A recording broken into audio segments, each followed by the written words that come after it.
नमस्कार दोस्तों, वीएस के विद्यासागर चैनल में आपका स्वागत है। मैं संतोष सर आप सबों के बीच 10th का वास्तविक संख्या प्रथम चैप्टर का ऑब्जेक्टिव डिस्कस करने आए हैं, जो बोर्ड एग्जाम 2022 में आपके लिए काफ़ी फ़ायदेमंद हो सकते हैं।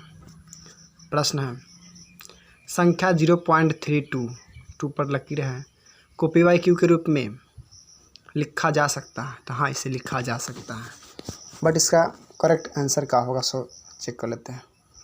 0.32 पर लकीर है, लकीर हटता है तो 9 होता है।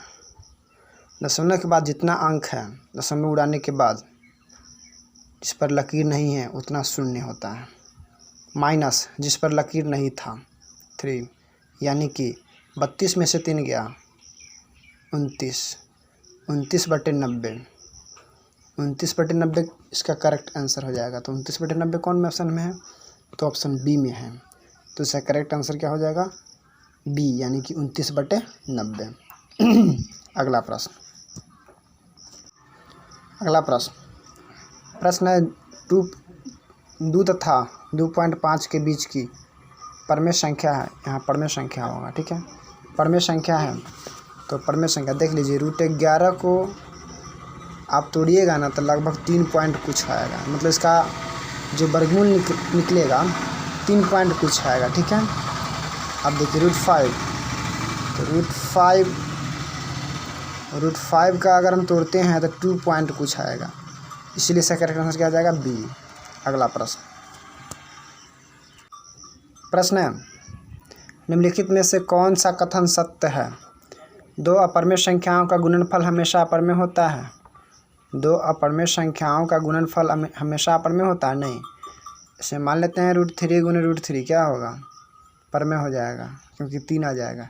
इसीलिए 2 अपरमेय संख्याओं का गुणनफल अपरमेय नहीं होता है। अगला पॉइंट, एक परमेय और अपरमेय संख्याओं का गुणनफल हमेशा अपरमेय होता है। एक परमेय और एक अपरमेय। हाँ, तो इसका करेक्ट आंसर हो जाएगा बी आपका, क्योंकि मान लेते हैं √2 क्या है? अपरमेय है। अगुने सीधे 3 मान लेते हैं तो 3√2 हो जाएगा। तो 3√2 क्या है? अपरमेय संख्या है। तो इसीलिए एक परमेय संख्या और अपरमेय संख्या का गुणनफल अपरमेय संख्या होता है। अगला प्रश्न बहुत अच्छा है। यदि n एक प्राकृत संख्या है तो √n है। √n क्या है?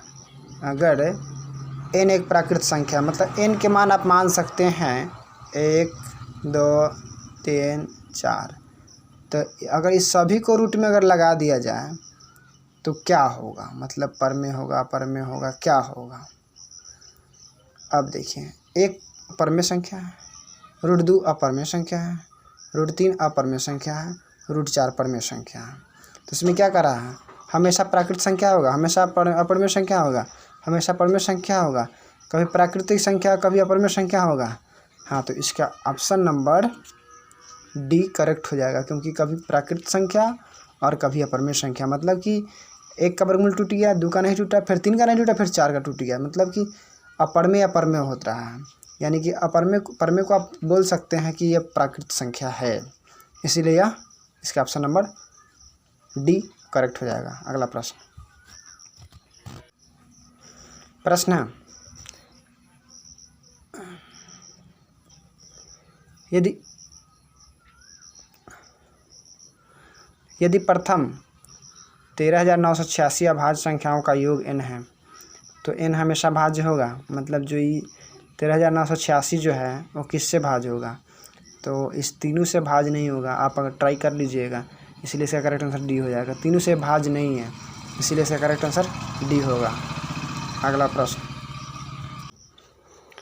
है, xn+1 का एक गुणक x+1 है तो n निश्चित रूप से है। निश्चित रूप से क्या है? विषम संख्या, सम संख्या, एक ऋणात्मक पूर्णांक, एक धनात्मक पूर्णांक। समझ लीजिए क्वेश्चन क्या कर रहा है।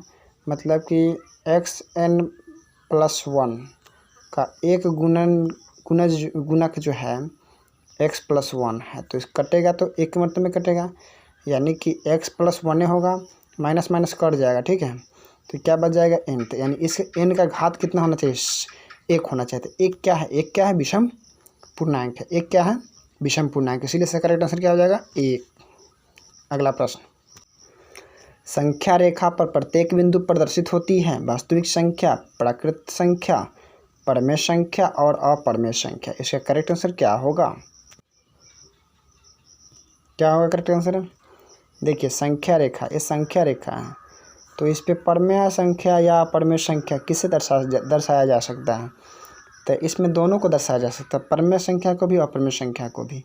क्योंकि मान लेते हैं √3 क्या है? परमेय संख्या। तो इसका जो वर्गमूल आएगा वो 1 पॉइंट कुछ आएगा। तो 1 पॉइंट, इसमें पॉइंट रहता है ना, तो 1 पॉइंट कुछ भी दर्शाया जा सकता है इसमें, इसीलिए हो जाएगा वास्तविक संख्या। मतलब कि परमेय संख्या और अपरमेय संख्या दोनों को दर्शाया जा सकता है, बट इसमें वास्तविक संख्या का परिभाषा भी होता है कि परमेय संख्या और अपरमेय संख्याओं को वास्तविक संख्या कहते हैं। अगला प्रश्न है, निम्नलिखित में से कौन सा भिन्न का दशमलव प्रसार शांत है? 11/700। सबसे पहले तो 7 11 से कट नहीं रहा है 700। 7 × 100 हम जानते हैं कि शांत होने के लिए 1/2 पर पावर n × 5 पर पावर m के पदों में होना अनिवार्य है। इसके पदों में होना अनिवार्य है, तो इसके पदों में तो यह है नहीं, इसलिए इसका करेक्ट आंसर जो है ए नहीं होगा। अच्छा अगला स्टेप देखते हैं। 91/2100 मान लेते हैं कि 3 से नहीं कटेगा, 3 से नहीं कटेगा, 7 7 7 इकाई 7 7 21 7 इकाई 7 7 21 9391 300। अब हम जानते हैं कि नीचे वाला का मतलब है 3, इसमें एक 3 लोचा आ गया है, 3 आ गया है, तो इसलिए क्या भी ये भी अशांत हो जाएगा। क्या हो जाएगा? अशांत। अब देखिए नेक्स्ट स्टेप में क्या कह रहा है, 343/2 3 × 5 3 × 7 3 है, क्या 7 3। अब देखिए जो ये 343 है, इसका गुणनखंड होता है 7 × 7 × 7 यानी 3 गो, यानी कट गया, तो 1/2 पर पावर 3 × 5 पर पावर 3 है। तो ये क्या है? ये शांत है, इसलिए इसका करेक्ट आंसर सी हो जाएगा। क्या हो जाएगा? सी इसका करेक्ट आंसर हो जाएगा। प्रश्न, सबसे छोटी पूर्ण वर्ग संख्या से 16 20 तथा 24 प्रत्येक से भाज्य हो वह है।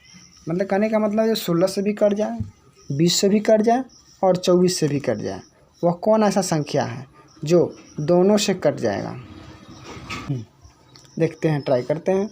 16 से 240, 16 इकाई 16, 8 16 पंचे 80, कट गया, ठीक। लेकिन 240 जो है ना 20 से भी कट जाएगा, लेकिन 24 से भी कट जाएगा, इसलिए इसका करेक्ट आंसर क्या हो जाएगा? ए। अगला प्रश्न, क्योंकि वह तीनों से कट रहा है, ठीक है।